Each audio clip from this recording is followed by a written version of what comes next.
"I heard you finally divorced my son," my mother-in-law said suddenly over the phone. "You're just not good enough for my son. That's why I kept telling you to divorce Mason sooner," she added. I almost laughed at her tone but managed to hold it in. "Well, I finally realized I couldn't get along with my mother-in-law since Mason and I divorced 3 years ago," I replied. "My name is Fai. I've been living with Chaco, the cat I rescued 2 years ago. Until 3 years ago, I was married. I met my ex-husband, Mason, through a friend, and we got married. At first, I didn't know his true nature, but after we got married, I slowly began to see his real personality. Mason graduated from college, but he had never been scolded much before. He made mistakes at work, got in trouble with his bosses and clients, didn't like apologizing, and quit his job soon after we got married. For a while, Mason hid this from me, and I only found out when I saw his tax slip in the room. When I confronted him, he said, 'We're married, so it's okay.' Mason then got a job at a different company, but it didn't suit him, so he changed jobs again. I suggested he work in assembly line production if he didn't like dealing with people, but he had too much pride to do a job even a high school graduate could do. He couldn't stay unemployed, so I urged Mason, who didn't seem eager to work, and now he's working at a dispatch company. Mason is handsome, so there were always other women around. He cheated on me several times while we were dating. Each time I threatened to break up with him, but Mason would say, 'The others are just for fun. You're the only one for me, Fai,' and foolishly, I would forgive him. This cycle of being cheated on and forgiving him kept repeating. When I finally decided to break up with Mason for real, he surprised me by proposing with a ring. My parents were strongly against it, warning me that I would struggle, but I had a strange confidence that I could change Mason. So I went against my parents' advice and married him. I naively believed that everything would work out if I just stayed strong, but I soon realized I was wrong. Mason turned out to be a mama's boy. My mother-in-law resented me for taking her son away. Even though we didn't live together because her house and workplace were far away, she called me every day. She would ask, "What's Mason doing? Are you making sure Mason eats properly? You're not making Mason lonely, are you?" These were trivial calls. Instead of calling me, she should have called Mason directly. But I didn't want to be disliked by her just after getting married, so I couldn't argue back and ended up apologizing. I asked Mason to reduce the frequency of his mother's unannounced visits and calls, but he said, "Why? It's fine, isn't it? Don't you hate it when my mom calls you or comes over every day?" He didn't seem to mind at all. So I suggested to my own mother that she start calling Mason every day, just like his mother did to me. I had her ask, "Mason, what's Faye doing now? Are you making sure Faye eats properly? Are you properly grateful to Faye?" I wanted Mason to experience what I was going through. Surprisingly, Mason quickly reacted, "Hey, can you tell your mother to stop calling me every day? It can't be helped, right? My mother has free time too. I can't answer her calls because I have to talk to your mother, so you have to talk to her." No, that's not what I meant. My mom was so happy. Normally, she would get scolded if she called every day just to talk about nothing important, but Mason was so kind and told her she could call as often as she wanted. "I never said that," I protested. "That's strange, isn't it? Because when I asked you to tell your mom to stop calling me every day, you said you didn't care about my mom calling you every day, right?" "Just because I said that doesn't mean she has to call me every day. It's driving me crazy." "Then tell your mother the same thing." "My mother is different. It's exhausting because it's your mother." "It's the same for me, so you should answer your mom's calls." "I will not answer any calls from your mom from now on." After discussing with Mason, I sent a message to my mother-in-law asking her to contact Mason for everything in the future, and I blocked her calls and messages. However, when my mother-in-law realized she couldn't reach me, she started visiting more often. She used to only come on weekends, but now she started coming even on weekdays when I was at work. She used the spare key that Mason gave her without my permission to enter the house and rummage through things as if they were her own. I was really shocked when I came home from work on a weekday and found my mother-in-law comfortably sitting in the house. Her behavior escalated. For instance, she once said, "Where's that Louis Vuitton bag?" "Oh, that it was lovely, so I took it." "Why would you take it without asking?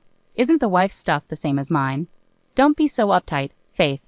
She takes my things without asking or says, "Oh, Faith, I borrowed a bit of money." One day around noon, the doorbell rang.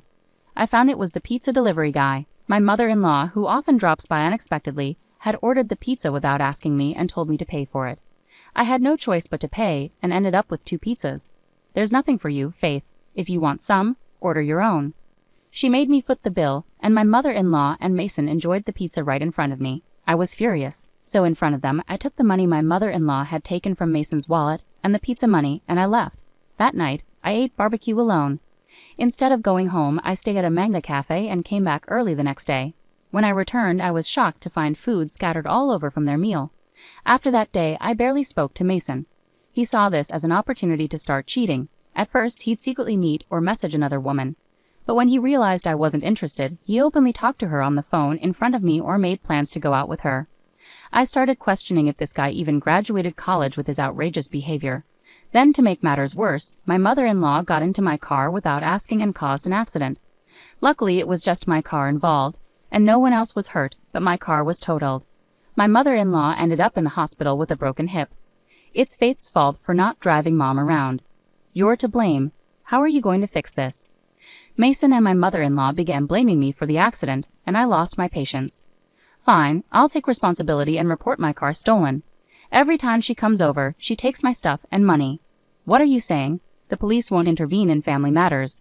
Didn't you know? Even if she's a relative, stealing is a serious crime, grand larceny. We don't even live together, and she's not my biological mother. In that case, I'll file a complaint. As I stood up, Mason tried to stop me and Phil scolded me. Who's the real villain here? Your wife steals, your son cheats, and you, Phil, never apologize for your family's wrongs and always blame others. I think you're the real villain. With that, I laid out printed photos of Mason's affair and messages on the desk. Mason, let's get a divorce, and you'll pay the alimony in one go. What are you talking about? I've already spoken to a lawyer. A lawyer? Isn't that too much? If it is, just sign the divorce papers, stamp them, and pay the alimony now. Then we won't need a lawyer. You know I can't afford that kind of money, and honestly, after openly cheating like this, I don't see why I shouldn't divorce you. But Faith, you love me, right? Not at all. I've had enough of you not standing up for me against your mother, behaving badly, and cheating. If you can't pay, then I'll let the lawyer handle it. Fine, since the bank isn't open now, I'll pay it properly later. I'll sign the divorce papers right away. Dad, why? Why are you saying this?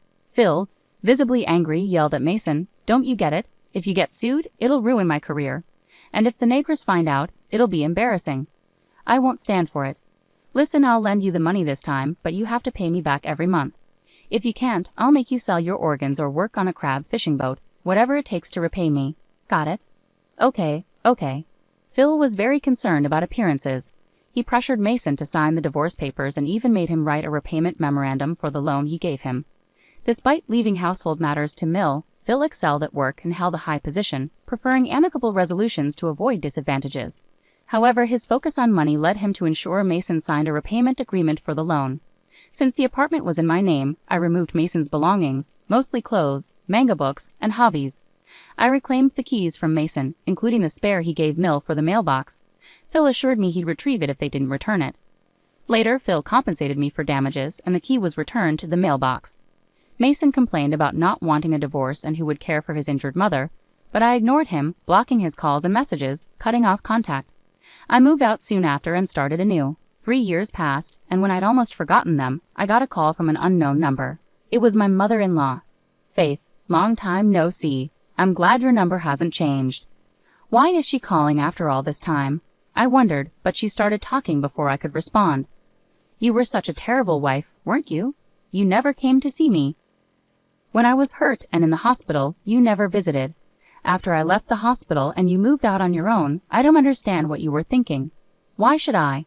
I don't have any obligation to take care of you, do I? Well, look at that.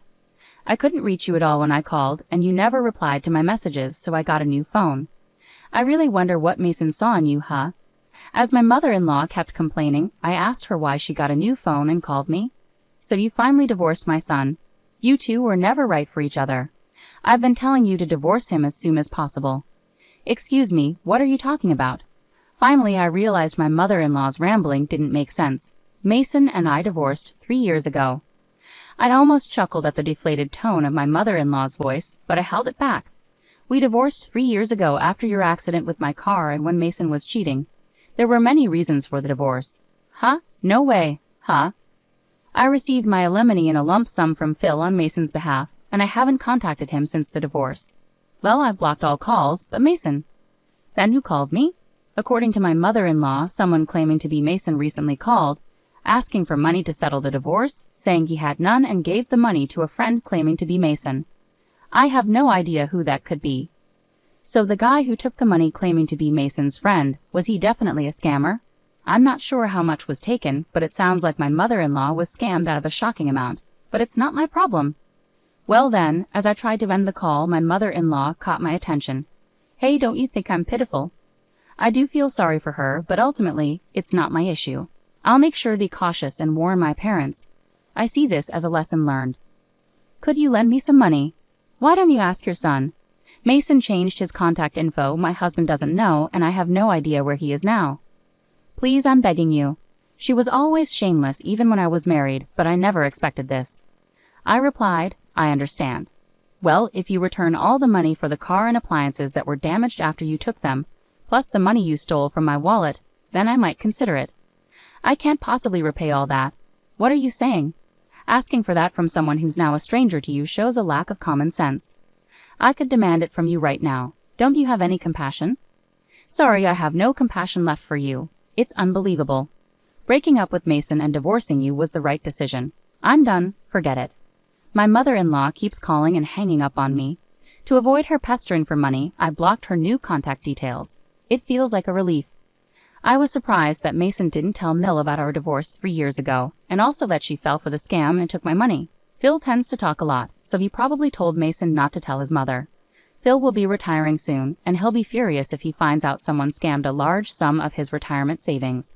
Since Phil is retiring soon, he might make my mother-in-law work to pay back the money, no matter how much she begs. She hasn't worked since marrying Phil, so I wonder if she can even find a job. Karma always comes around. Isn't that right, Choco? Choco, lounging in the sunlight on the windowsill, responded with a meow and a yawn. After my divorce, I got involved in rescuing cats. I started raising Choco in my new apartment, joining a friend in volunteer adoption events. I instantly fell in love with Choco when I met him. I kept going back to the rescue organization, helping out however I could. They were always kind and patient, never minding my questions. They'd always asked about Choco's well-being, showing genuine care. I'm proud to have made good friends with such wonderful people. One of them, a man, and I are planning to have dinner together. He used to care for Choco, so he's fond of him. He mentioned how he'd love to keep Choco, but he already has 3 rescue cats at home, so he's unsure about taking on more. When I offered to take Choco, he was thrilled. He's a real cat lover, always talking about rescue cats, his own pets, and sharing stories about Choco. He understands how coming home to cats after a tiring day melts away the stress. Our conversation was lively, and for the first time in a while, I felt genuinely happy chatting with a man. I'm not rushing into marriage, but this time I want to take things slow and get to know him well, hoping to build a wonderful family together eventually.